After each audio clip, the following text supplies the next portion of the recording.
Welcome back to the Peak Performers Podcast.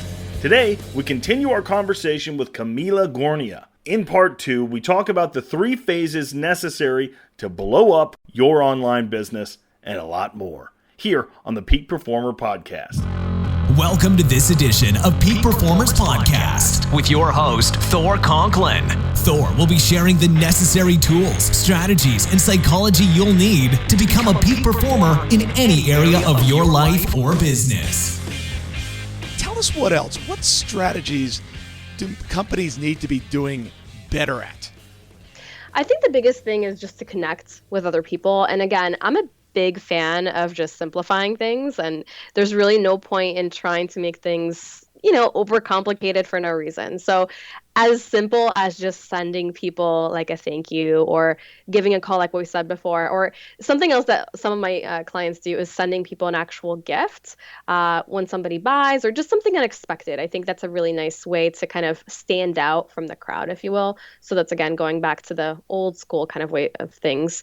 Another thing online that you could do, especially with your customers, is holding like customer appreciation events every so often. So if somebody is buying, for example, if you're a coach and you have maybe like a workbook bundle that you're sending, I don't really know, it's some kind of smaller product, and someone's spending like, say, $27 on it. So, typically a no-brainer offer. They're not really expecting to get anything outside of what they just got. But what if you actually did something special? What if you did something to basically just really over-deliver? And let's say you're hosting this live workshop or a live, just like virtual events where it's only for your customers and you're sharing some of your best stuff, best strategies, or best, whatever. That's a really nice way to just surprise people. So I'm a big fan of surprises in general. So I think if you can surprise your clients or customers or leads even, or just people on your list in any way, it can be a really nice way for them just to feel good about being on your list and feel good about being in your circle, because it shows that you really care. And at this time in our world, with so much saturation everywhere and everyone's trying to just push their products on everybody, it's really important to share that we care.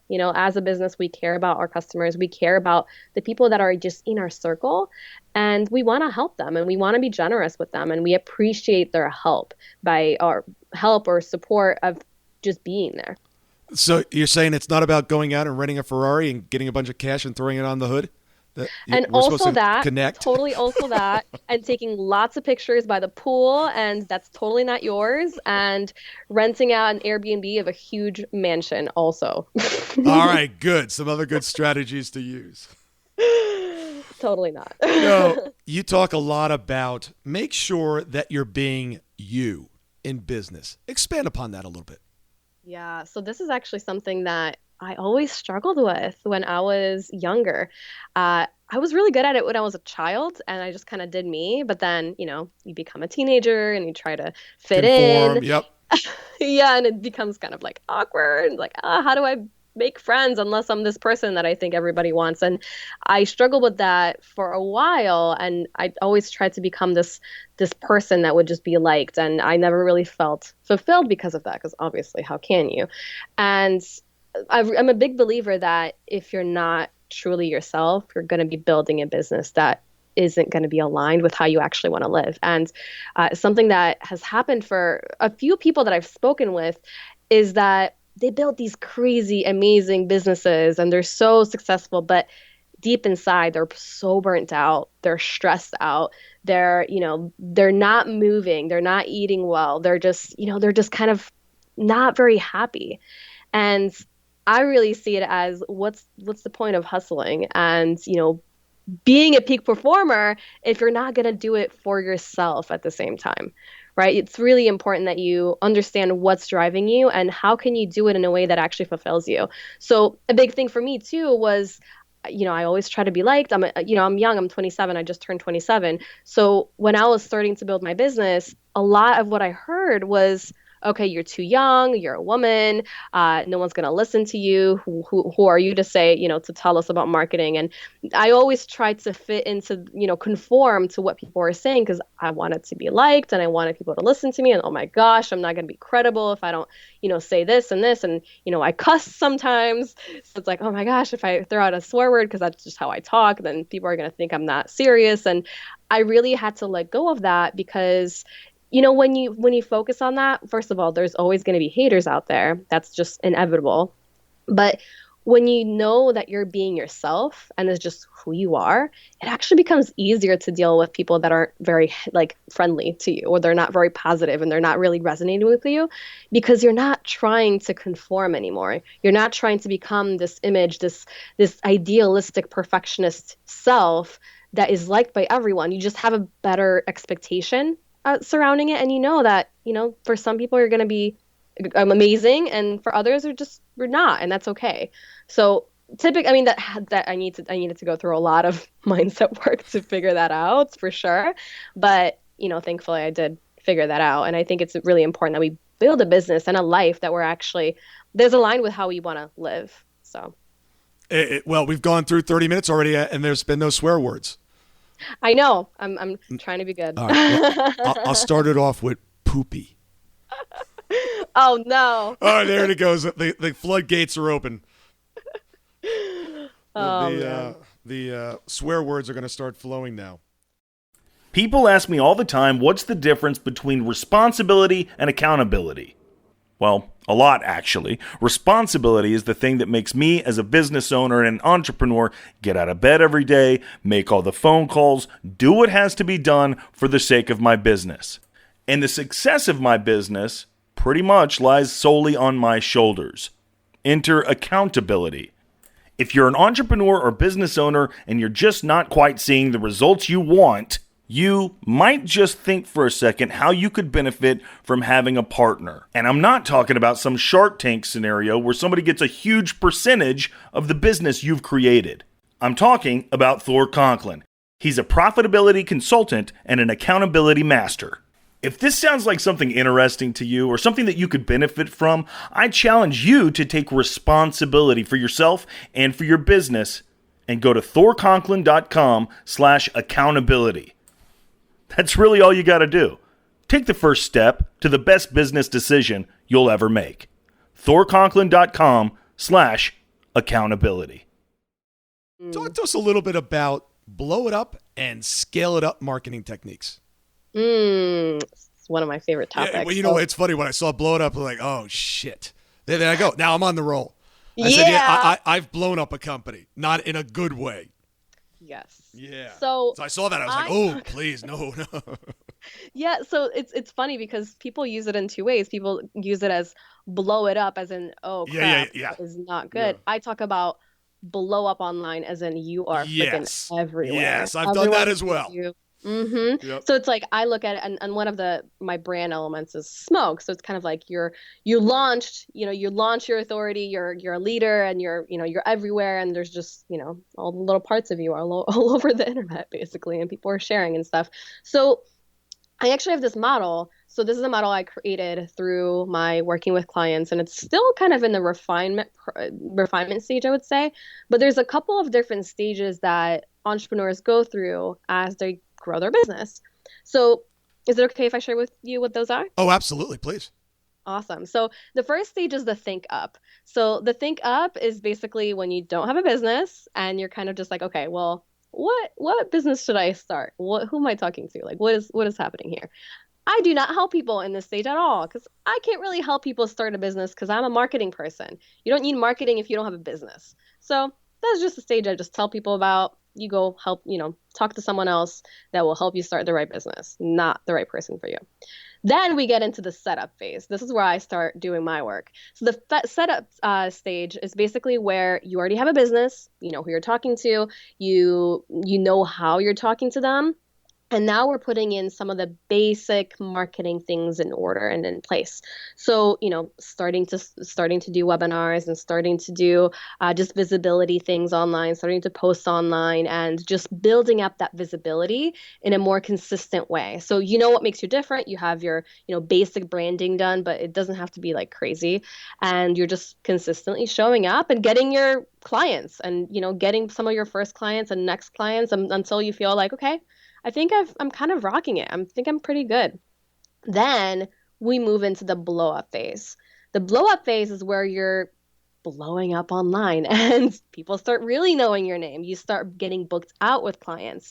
And this is typical for solopreneurs, so people that are, it's just them and maybe a VA, and you have all your clients that you need and you're feeling good, you're making the money, you're starting to really reap the benefits of all the hustle that you had to put in the previous phase. Now you're still hustling quite a bit. You're still like, all right, let's make this happen.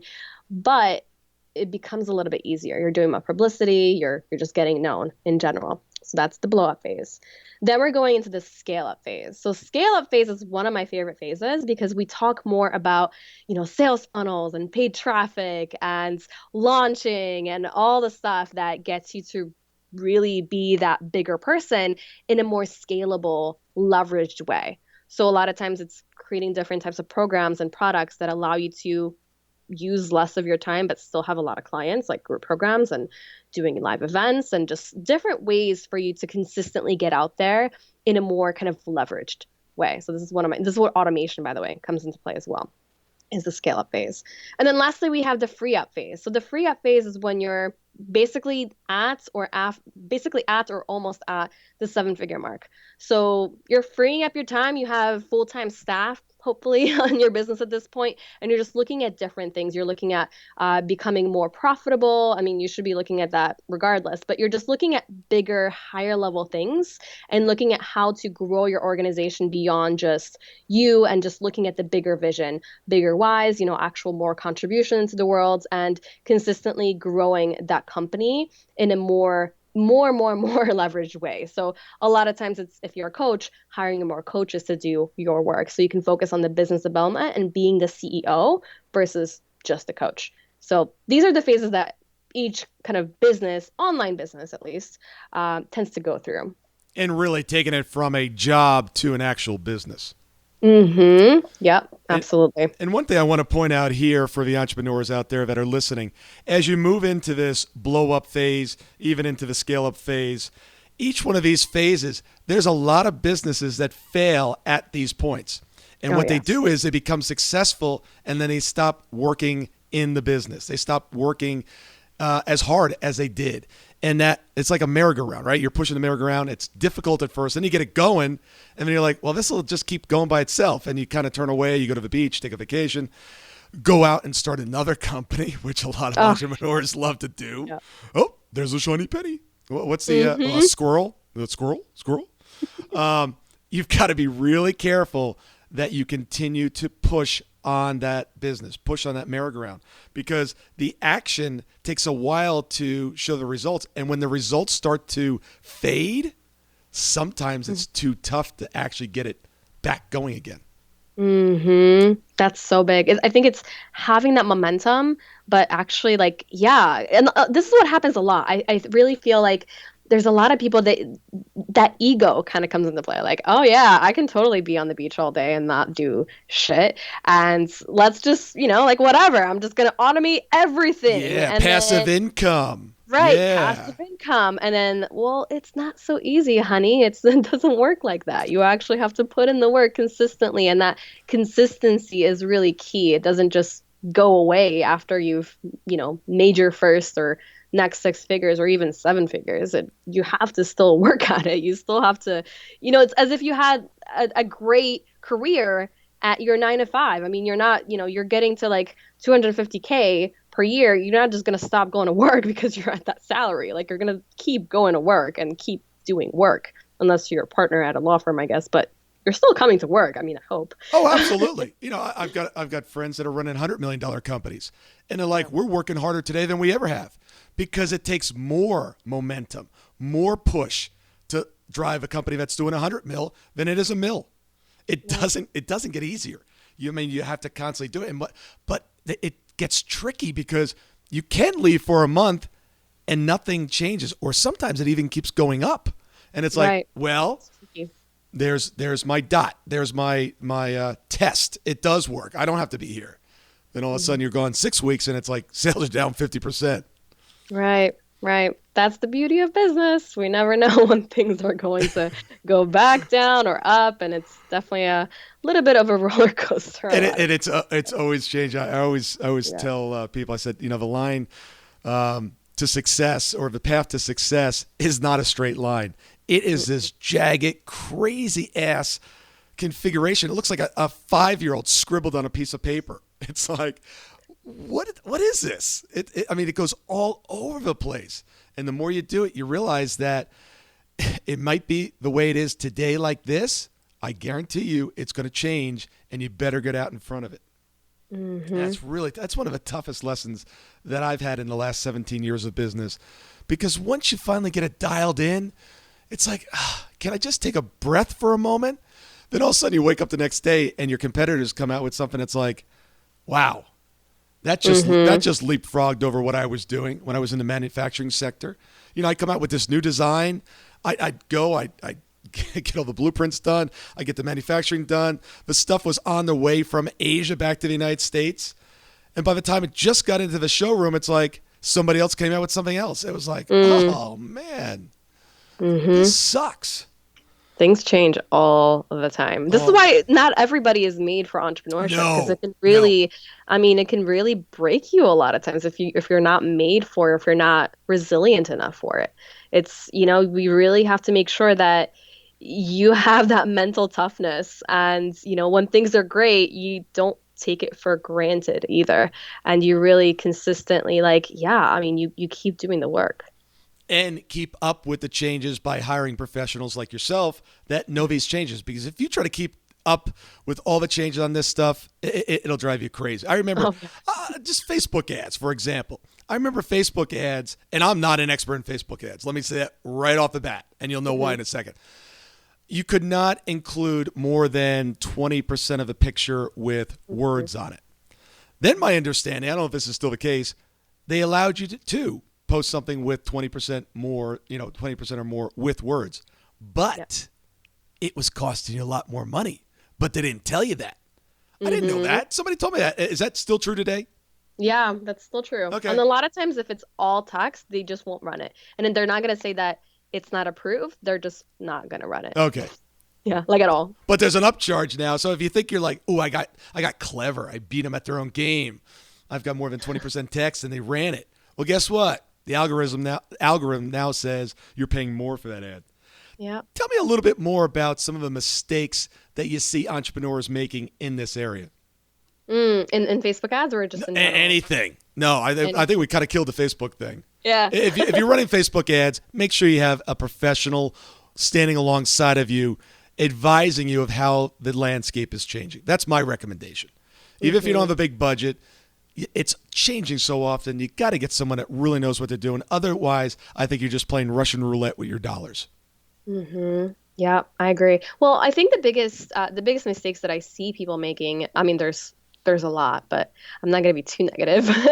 I think probably the biggest one, especially with the people that I work with. So, I work with online-based entrepreneurs who, they're super excited about what they're doing and they want to help people. And a lot of us, I'll say us, we know what we're doing. Like, we know that we have the ability to run Facebook ads, and it's right there after all, and set up this marketing campaign and go off and get some clients. We know how to do that, but a lot of people just get stuck in doing it all the time versus focusing on the other things they should be working on as a CEO.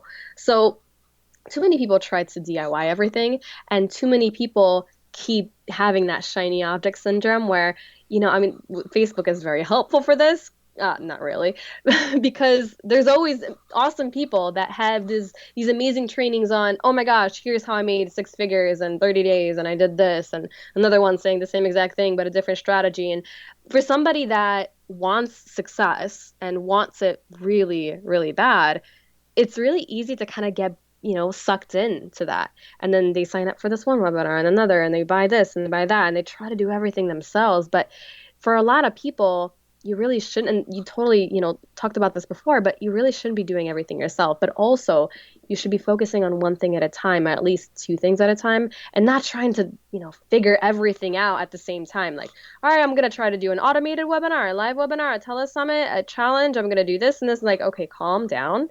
You can't do it all at the same time. And that's probably the biggest thing that I see people doing, is trying to do it all, trying to do it, all of it at the same time, and not doing it enough in terms of, let's say that the person is not making this mistake that I just said, and they're going to try their hand at webinars. So they go off and they do a webinar and it bombs. So they make the executive decision that webinars don't work for me and my audience. I'm out. And, nothing is going to work the first time or the second time or the third or even the 10th time a lot of times. And this is the other thing that I see people doing, is they're not patient. They just want something to work immediately because they saw somebody talking about how they were so successful with that particular strategy that they expect the same level of success for themselves immediately, like right now, like yesterday. But it doesn't work like that. Thank you so much for listening today. I really do appreciate your time, and I hope you found today's show valuable. If you would like to receive these shows automatically to your phone or to your computer, simply go to iTunes and subscribe. After listening to several of the shows, if you're so inclined, please leave us a 5-star rating, as this helps us reach additional people and spread the message. If you're truly committed to taking your life to the next level and doing whatever it takes to become a peak performer, but something's holding you back, something is blocking your way, and you just can't seem to figure out what it is, send me an email to info@thorconklin.com, and I'd be more than happy to get on the phone with you. We'll schedule a 15-minute discovery call. No obligation, no cost. I absolutely love to hear from the listeners, and if there's something I can do to help, I'd be more than happy to do that. Also, if you found something of great interest in today's show and you want to share that with your friends and family, simply go to my Facebook page, Thor Conklin, click on the episode, hit the share button, and share it on your page. You can follow me at Twitter at Thor Conklin. The website is thorconklin.com. We're constantly adding new free resources, discussing additional tricks, tips, tools, and strategies on how to be a peak performer. Remember, I try to keep these episodes short so you can listen to them during dot time, doing other things, commuting, driving, walking, working out. Decide to be a peak performer in all that you do. And until tomorrow, have an absolutely amazing day. That just about does it for part 2 of our discussion with Kamila Gornia. Join us very soon for part 3, where Thor and Kamila outline exactly what it takes to sell online courses on the Peak Performers Podcast. We'll see you at the top.